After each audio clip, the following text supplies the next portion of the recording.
This is episode number 54 of the Full Tech Podcast. Hope you guys enjoy listening. I know it's been a while, but I hope you like the new setup. Enjoy.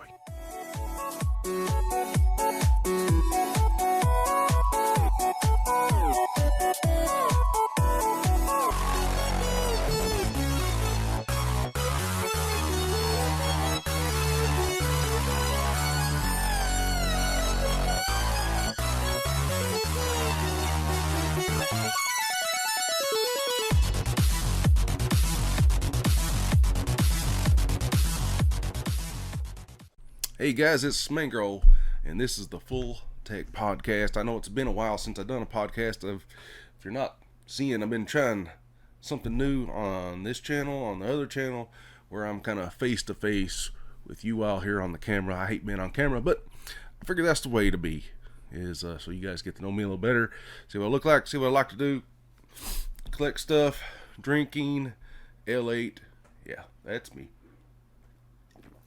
Anyways, on today's podcast, we're just going to talk a little bit about the channel. I actually have no idea what episode this is. It's like 50 something. I don't know. Anyway, I got my laptop in front of me. We're going to talk a little bit about the news in technology, what the plan is for this channel going forward. And please let me know if you like this setup, because I really like it. I like this camera. I like how everything's looking and stuff like that. And of course, I got this other mic, this blue Snowball over here. So I've had it for a while, but I've not really had a good way to record until now. I come up with this kind of setup here. And anyways, what we're going to try to do on the channel now is kind of, do tech reviews and little nicks and knacks of retro stuff. So if you guys like retro stuff, I'm definitely going to talk about it more on this channel. And of course, computer technology, Linux, stuff like that, because that's just what I like to do. Of course, that's what's on the website, fulltechpodcast.com. It has all this. It has retro stuff, gaming stuff, PC stuff. That's just me. It's Smango. The other part of me, Smango, is card collecting, Magic the Gathering, and just game play. So if you like that stuff, that's on the other channel at the Smango here on YouTube. But let's get into it. Windows 11 has had an extremely big update here lately. Well, not extreme, but it's kind of weird whenever, if you've ever used Paint in the past, you definitely know that Microsoft Paint wasn't the best tool to use whenever you used your photoshopping needs. It was actually some of the worst, because now Paint has layers, and apparently it's supposed to be able to remove backgrounds and all this stuff. This stuff was never available in Paint. I'm trying to bring up the article here. Oh, here's another article. We'll talk about that. That's a good one. But there's been a Teams update. We'll talk about that a little bit.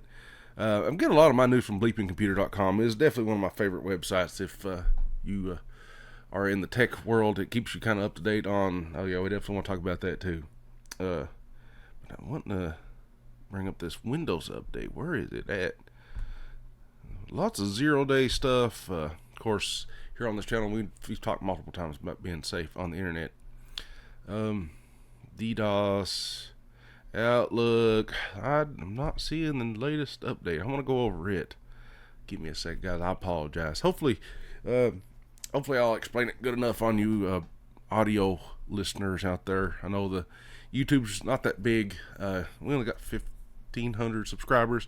That's mostly because it was Quake fans at first. And we're still going to talk about Quake a little bit. Quake, unfortunately, has just... I don't think Microsoft wants to do anything with it. It don't appear, even in the leaks. So we'll go ahead and talk about that. The leaks that Microsoft had. There wasn't one mention of Quake. Now, recently Quake 2 has got a re-release, and it's been great and all. But no new Quake has been announced. Right here, rolling out release.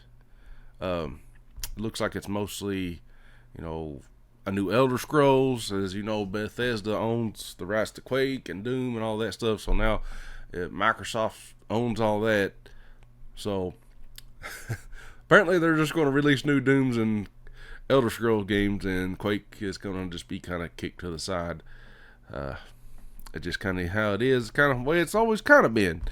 Quake has always been this more experimental type game, it appears. It's not been id Software's. It's not really been id Software's main focus or their flagship product, it seems like, even though they got a great game.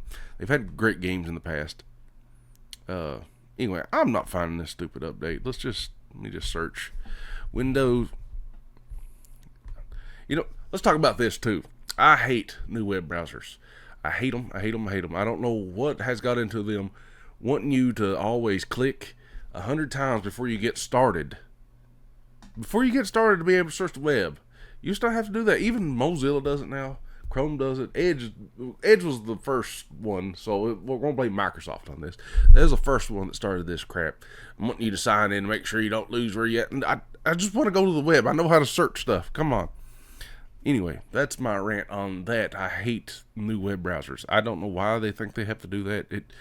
I'll be wanting to install something or download something on a computer I've re-imaged, and it takes me 5 minutes to get through all the clicks now, and it's so annoying. Which I get why they do it, but it's still super aggravating. So anyway, let's see here. Windows 11 Paint update. New Paint app. Yeah, that's what we're talking about. This is what I want to talk about. The new Paint app. We'll just go to the Windows blog. Hey. So this happened last month. The update to Windows Paint for 11 that includes background removal is now rolling out to Windows Insiders in the beta channel. Super cool. Super cool. I might not even use Photo P or anything now. If Paint actually does all this cool stuff, I don't know why I would want to use anything else. So I'm actually kind of excited about this update. I wish I could show you guys here, but I don't really have that set up yet. Maybe I'll get that set up in the future about having this camera up and me browsing over here on the laptop. I'd rather do all this on my big computer, but I don't have room to set up the camera and stuff over there. So this is kind of how we're going to do it right now. But yeah, transparency, as well as the ability to save and export transport PNGs. Wow, it's like Microsoft finally updated Paint. This is extremely cool. So you have layers, which is needed for photoshopping. Like, you can't do anything without layers. Like, even adding text, like, you can, but you can't mess up. You know what I'm saying? Like, you got to put it right there, or it just becomes part of the image on Paint. Layers, you can make this image or this photo layer here, then you could put a text layer right here, and then you're just good. Then if you want to move the text over, resize it more than just the picture, you can do all. Yeah, layers has been around since. I'm trying to figure out the first program I really used that had layers. It had to be Paint.net maybe, or Photoshop. Let's talk about legal stuff. I never had Photoshop before till now, but the most legal way I had layers was Paint.net. I love Paint.net. Back in the day, it definitely helped get stuff done. So this is great. I really look forward to Paint being actually good on Windows. That is one cool thing they've done lately. I still want to complain that they're trying their best to hide the control panel right now. It's ridiculous trying to hide the control, but they're pushing this new Metro look, or whatever it is, the new settings and control panel. It's just all white, and I just hate it. I hate it so much. So what I've been doing, I've been going to right click and run and just typing in control panel to get a control panel. That is the easiest way I found to get the control panel where you actually can do stuff. So even changing IP addresses or anything on Windows 11 has getting super ridiculous. It's supposed to work, and then you're like, is this what? I don't know. I don't know why they're changing this. They're trying to simplify everything, and they're making it harder for people that have been around computers since, or I have worked on computers since Windows XP. And it's always been the same until Windows 11 here. Like, they started kind of doing it in Windows 10, but Windows 11, it's definitely took a step further. I don't know what they're doing with the. I don't get it myself, but anyways, just Windows in the Windows world. I don't, even Linux has become easier to make IP address changes and just do stuff in it. And I never think I'd say that. I always thought Windows was the easiest thing in the world, and Linux is just. I guess because I'm technically a power user, but it's just they're complicating it more, like the normal user. And I'm just going out there. The normal user don't really care about all this stuff. They just want their computers to work. So we're getting a little bit of IT here. I've worked in the IT field like 10 years now. Yeah, at least. Or 12. When did I start working in the IT field? 2013 was when I was first full-time job was 2013. It's 2023 now. So 10 years. I've been 10 years into the IT field. And users, normal users, this is at banks, schools, wherever you're working at, that the office users have to use computers. They don't care about any of this stuff. Literally they don't care at all. They want their program, your in-house program that they're using, their ERP system, whatever it may be. They want it to work. They want their email to work. And they just want the internet to work. That's basically it, their phone or whatever. They don't care how you get to the control panel. That's what don't make no sense to me. I guess Microsoft's targeting more home users now. I don't know, but it don't make no sense. It feels like they're making it harder for the IT people for some reason, and I don't know why. Like, we're fine with control panel. Just leave it alone. The thing is that they're pushing all this new stuff, and the control panel's still there.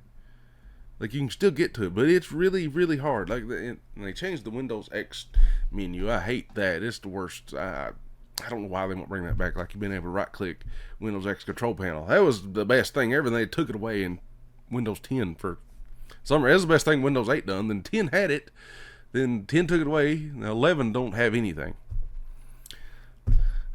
I don't get it at this point, guys. I really don't. It has to be. They don't want power users to be able to use Windows much anymore or something. I don't get it. I don't know if they're wanting to take over support for everybody or what. But it's not that it's complicated and hard to find. It's just you're not really sure if this really worked because it's never worked in the past, something like this. I don't know. I'm just rambling here now, but I really don't like I really just don't like the Windows new settings and stuff like that. It's aggravating. One good thing, I don't know if I've talked about this on the channel before, but you can actually update your apps in the command line now. Like, you can go to PowerShell, you can do winget -upgrade all, I think. If I'm remembering off the top of my head, it's something like it. It's winget. So winget is the program on Windows 11. You can update and install programs on the command line. Fantastic. Works great. I don't know why they just don't keep using that. See, that's what I'm talking about. Command line's considered more IT-ish, and I found that way simpler than trying to changing the IP settings in the new Windows 11 settings. That's what I'm saying. I can use winget upgrade and install programs, and that's supposed to be technically harder than trying to change an IP address using the Windows settings instead of the control panel network setting. You know all that stuff if you've worked in IT. You just know what I'm kind of talking about. It's in the start menu. It's got better, at least, I guess. So that's another thing I want to kind of jump onto. It seems like Windows kind of knew what was happening, how new people were using computers. See, back in the day, you would click start, then we'd go to program files, and most of your programs that you wanted to use was there. Now, everything's used on the desktop. This is how people or users use the computer now. Especially new, there's a study out there. Most people think that these programs or stuff doesn't exist unless it's on the desktop. They don't have a clue where it's at. And that's more Chrome OS's fault because all these schools and programs, they use Chrome OS. File structure is gone. Like, file and photo structure is completely gone when it comes to new people using computers. Like, the new age computer user does not care about photo and file structure. There has been an article, a very deep and detailed article about this college professor, that they just don't have a clue when they tell them to go find their file where it's actually at. If it's not on the desktop, they don't think C drive exists. Like, they don't even know what that is. So, and that's what I'm kind of getting to, is that start menu is almost become obsolete. And Windows 8 kind of knew that was kind of happening or something. I don't know if they've done some testing or stuff, but I guess they started realizing people don't really click start and search for programs much anymore. So, mostly, whenever I set up a user's computer, is I'll pin what they want or what they mostly need on their taskbar. I'll program whatever websites they need to visit. You know, they'll have Outlook, Word, Excel probably, if they use it, all pinned to the taskbar, so they see the big bright icon there. They click on that. They don't have to search for it. Of course they can. That's the good thing about it, is like, at least they can if they need to search up something. Like, maybe they need Word today, or maybe they need Publisher. I don't know. But that's the thing, is that they'll just search for it now. So you click search.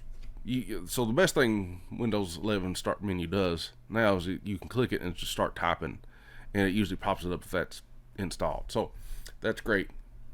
I honestly don't even use the start menu much anymore. Like, used to back in the day, I had all my program files right here listed. Then it'd, kick out. Now it's kind of like, yep, that's the game I want to play. I go to Steam, boop. Instead of having all these games linked in program files or programs I use, I have all my stuff pinned to the taskbar because it's got bigger, and you can do more stuff with the taskbar now. So I guess Windows kind of knew what was up. So, but I'm glad they still kind of brought it back. I'd hated Windows 8 start menu. I'm saying that was good. That was for tablets. This new start menu, good, I think. Anyway, on to the next topic. I was really wanting to talk about iPhones today too. Now, I am not a phone, what you call it, aficionado. I don't care. I have an iPhone 11.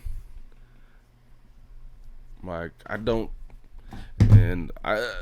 it does everything I want to do. I don't know why people go crazy over the latest phones. Of course, I'd rather have a nice camera, pay out of pocket for it, than have just iPhones.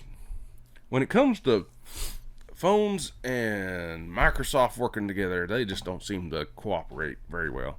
Putting a lightning cable, trying to get photos, videos off of this, compared to my SD card in my camera, is just, I'd rather do the SD camera card all day long. It's so simple. You get a lightning cable, plug this up to a Windows 11 computer, and it will crash. It won't send the files over.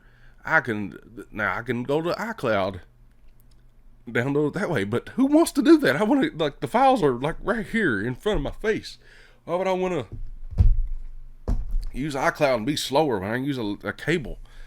Anyway, I love a camera, especially a nice camera like I have the Sony ZV-E10. Nice camera. It's done everything I wanted to do perfect. Now, it's a little bit more complicated than I kind of wanted. That's the only good thing about iPhones and taking shots with it. These cameras right here, or these lenses right here. So I've had to learn how to, operate this camera, study it. It's not as simple as picking up, kudos to iPhone developers making iPhone simple. You click a photo button, it takes a photo and it renders that photo and auto adjusts it on the fly.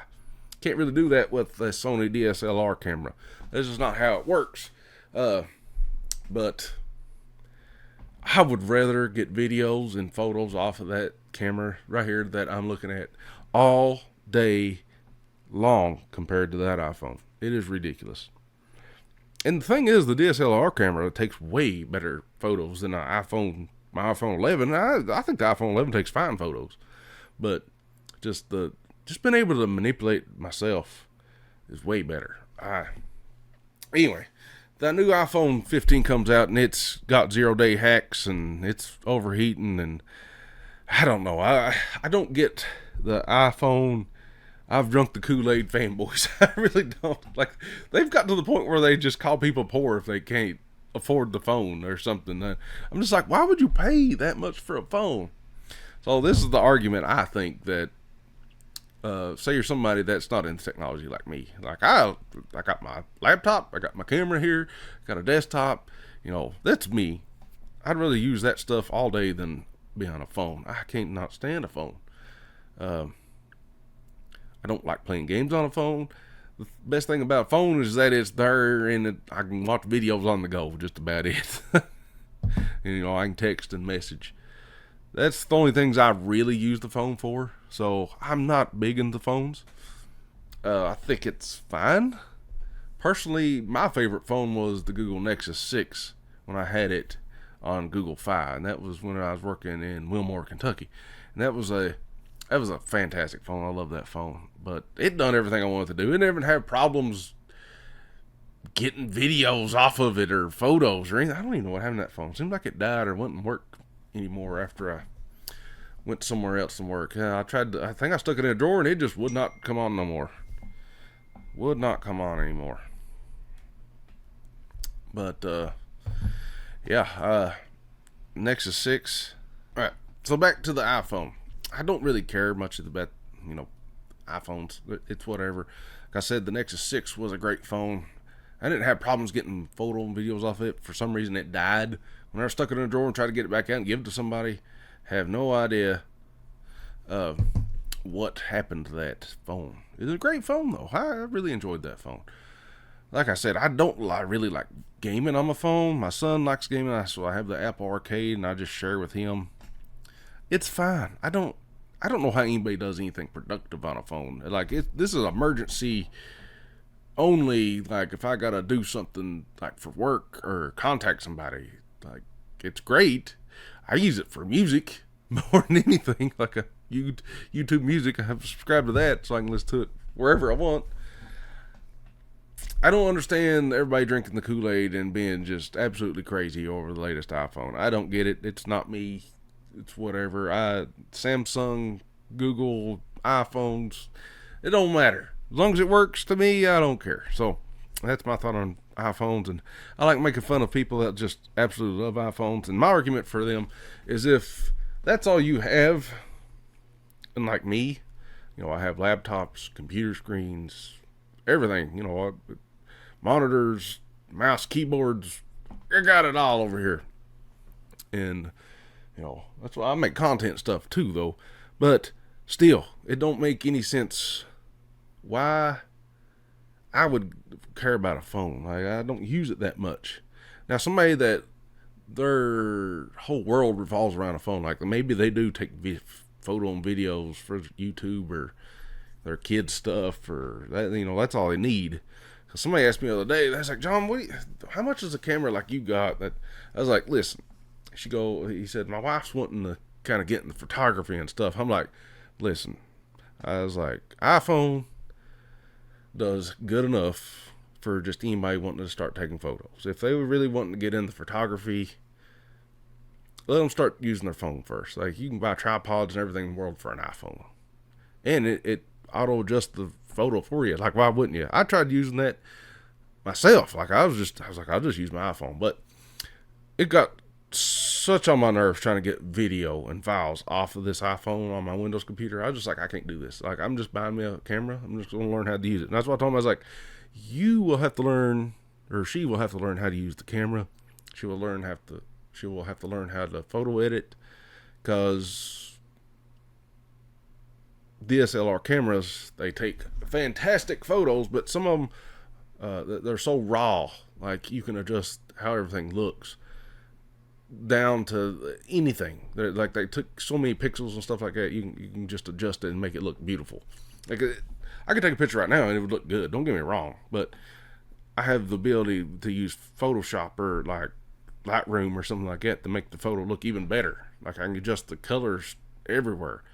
iPhone does that already. So I was like, just get Like, until she gets real serious, it's probably pointless. But you know, I'm kind of serious into YouTube and stuff like this, so I was like, I'm gonna get me a camera. I don't care about an iPhone anyway, but most people, especially where I'm from, they love their iPhones. So it's like, why don't you just use your iPhone to take camera photos and videos? Like, you're gonna be able to get more out of that probably than I would. I guess. Does that make sense, guys? I don't know. Anyway, it might not make a lick of sense, but I'm saying if that's all you have is an iPhone, why wouldn't you get excited over the new one, I guess? It's like getting excited over a new processor, maybe for me. Even me, I don't go out and try to buy the greatest processor and motherboard and video card every year. That would be extreme. That's what iPhones. It's kind of frightening. It's like it's kind of extreme for you to want to get the new iPhone every year because you're just. But you know, if that's what you use, that's what you do, that's what you live on. Okay, I get it. If all I had was an iPhone, that's all I did, I'd probably want the best and greatest too, I guess. But like I said, if you're getting in the photo and video editing, you can do that with your iPhone. You can get file and videos off of it. It probably works flawless with a Mac. I don't know. I've still not bought a Mac yet, guys. What do you think? Should I actually buy a Mac and try to use it? Now, I've used Macs in the past. I'm going to act like I've not used a Mac ever. I've used mini Macs. I've set up mini Macs. Set up the Mac Pro laptops or whatever they are. For, golly, I worked at this school and that's all they had. All the leaders had their Macintoshes. That's all they wanted. And half the stuff wouldn't work. Like Office actually worked. And that was about it. It's like file sharing and stuff is so it just doesn't work with Windows servers and stuff. I mean, it does, but then it doesn't. You gotta like create these shortcuts, and it's really strange. I don't know. I always felt like it was like a status symbol for them. Like, oh, I've got a fancy Macintosh, and you could literally buy a Windows like Surface tablet, and it looked just as nice. Didn't make any sense to me, but our Surface laptops are nice in my opinion. Like they look just as sleek and nice as Macintosh Pros in my opinion. But that's what I'm saying. Just in a Windows world, it makes it complicated, and we still live in a Windows world. Even file sharing from a Linux file server on a Mac, it would still be complicated for a Mac user. I think maybe not. I don't know. See, that's one thing I've not tried. I've not tried doing a Linux file share and seeing how it works with a Macintosh user. So what I'm getting at is it's been a Windows Active Directory file sharing environment, and then you bring in a Macintosh, and you can join Macintoshes to the Active Directory, and they can sign in with their username, and you can give them admin rights, all that stuff. But after that, it's kind of like, okay, it's there, but there's so many problems. So, like whenever you go to File Explorer in Windows, you can change people's properties to show like a file sharing folder. Like you can have a home drive, for example. You can have like Stacy's home drive. You can have it show up right in File Explorer, so you can click on it. She can transfer files there. Maybe there's an actual file share that accounting uses. You map that to her. It's not really like that on Mac. If I remember correctly, it's been a while since I've done it. So like I said, I don't work on Macs. But you had to like create a shortcut, then you had to do a different UNC path to even get it to go to like the file share exists obviously, and Macs can access it, but it's a little bit more complicated. Like you have to have like a shortcut almost in their File Explorer, and it doesn't look as nice, and it's a little bit more confusing. Stuff like that just drove me insane, and Outlook and stuff doesn't really get updated and doesn't look as good either. It doesn't work as well. And it's just easier to manage Windows computers too. Like even managing Macs and stuff, you couldn't really manage their updates, and oh boy, I would not want my company software to be ran on Macs. It would, like, I'm sure there are some that run and run well. At least one thing that Macs do is, like, they have the same hardware usually, and there's not exchangeable like everything like in Windows computers. But anyway, maybe I should get a Mac and just play with it more. Like I said, I've used it before. I have old Macs. That's the problem, is I always get old Macs like want me to look at them or fix them, and it's like I can't even put the latest and greatest stuff on here that Apple's released. So I'm kind of like, ugh. Then I'll go try to buy one. Like I'll get like semi-serious, like maybe I should get a Mac, just see how video and photo editing and stuff like is on it. And then I go look at a price for like a M2, and it's like insane. Like I'm like, why in the world would I pay $2,400 for this laptop when my desktop doesn't even cost this much, and it has water cooling and everything in the world, and I can do way more work on it? That's the conundrum I get into. Like I'm just like, why? Like, maybe a Mac, actual Macintosh trash can would compete with my computer, I guess. I don't know. Like my computer's fully customizable. I can put many hard drives and whatever I want into it. If I get a Macintosh AirBook or MacBook Pro with an M2 in it, which I'm interested in the M2. I really am. Like I ain't trying to say I'm not, but why would I just can't do it. I don't, like, if I get a decent one at a decent price, maybe I would play with it more. But that's kind of where I'm at with it. I don't see the value, I guess. I just can't see the value in any Apple products for me. Everything I do works fine on Windows. Linux is, of course, free, and Windows to a point's free. I guess if you got a Mac OS would be free, but that's just, I just can't get into it. Anyway, enough of Macs and Apples. We'll do one more topic today. If you guys enjoyed this podcast, be sure to like, share, and subscribe. Follow me on Twitter, and we'll talk about our last topic of the day. And I wanted to talk about the new Raspberry Pi coming out. Let's bring that up. Raspberry Pi 5. So this is stuff I'm really interested in, is learning how to program. If you guys have followed me at all on Twitter and Discord, you know I've got into Python programming a little bit with the help of ChatGPT, of course. ChatGPT's been amazing, if you ask me, for learning how to program at all. Like I'm still very new to programming. I feel like I can create some decent stuff just because ChatGPT's like blah, blah, blah, spits it out for me. I'm like, oh, cool. Copy paste and edit it a little bit, and bingo bango, I got a program. Anyways, I did create a game on itch.io called Pac Survivor. So it's Pac-Man Survivor. I've been playing a bunch of those little survivor games that you got, like Vampire Survivors and Halls of Torment and stuff like that. So I started, so let's go from that, from Raspberry Pi to this. Raspberry Pi 5 looks awesome. I'm hoping to get it so I can learn to do more Python projects with that. That's the problem. So I'll finish this episode with my Pac Survivor game. Anyway, so how my development kind of went. It went on for about 2 or 3 weeks. So, a little time here, a little time there, testing it, stuff like that. Originally wanted to just create like a snake game. Like I wanted a pie game to draw the circles and grow. First it started as Pac-Man. I was like, hey, a little circle, I'll call it Pac-Man. So, just whatever. It has no affiliation with Pac-Man or anything like that, guys, I promise.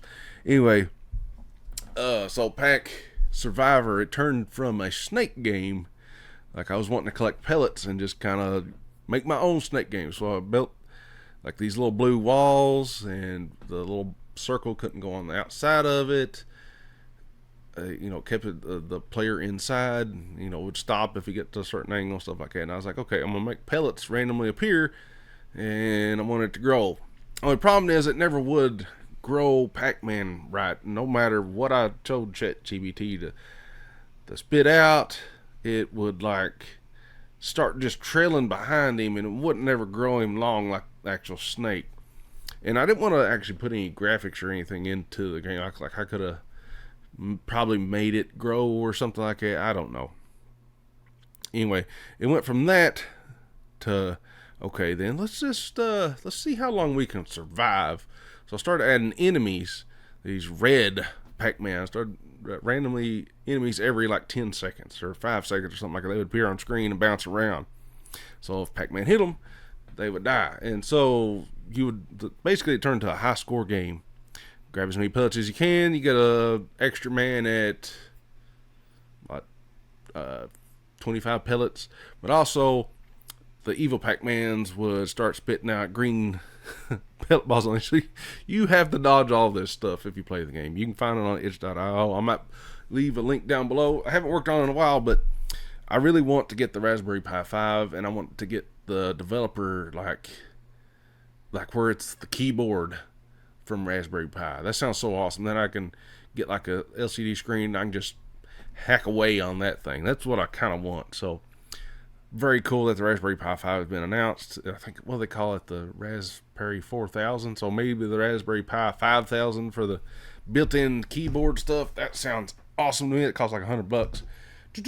Learn some more Python. But if you guys want to learn Python, I highly suggest getting on ChatGPT, and it just helps you. Like it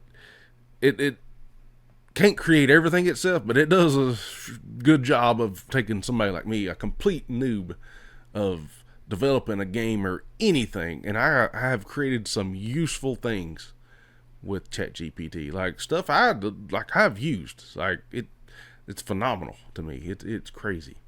AI, I can't wait till it can start searching the internet and getting more answers. Might be dangerous too. I don't know. The robot revolution's coming, I guess. But anyway, hope you guys enjoyed this episode. Be sure to like, share, and subscribe. Follow me on Twitter at @thesmango. Check out fulltechpodcast.com.